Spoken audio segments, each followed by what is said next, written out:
Ang salo-salo ay isang paraan ng pasasalamat. Hindi lahat ng thank you ay kailangang sabihin sa salita.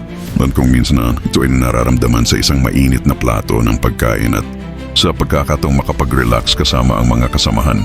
Ito also ay pagkilala na ang tagumpay ng kumpanya ay hindi gawa ng iisang tao, kundi bunga ng kolektibong pawis ng bawat isa.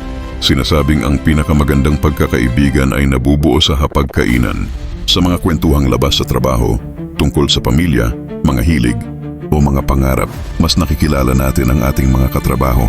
Ang pagkakakilanlang ito ang nagiging pundasyon ng tiwala. Kapag may tiwala sa isa't isa, mas madali ang pagtutulungan pagbalik sa loob ng opisina. Ang isang kunting salo-salo ay hindi lamang gastusin o abala sa oras. Ito ay isang pamumuhunan sa ugnayan. Sa huli, ang isang matatag na kumpanya ay hindi lamang sinusukat sa laki ng kita, kundi sa tibay ng samahan ng mga taong bumubuo rito. Ang busog na tiyan at masayang puso ay nagre-resulta sa mas masiglang isipan na handang harapin ang mga hamon ng kinabukasan.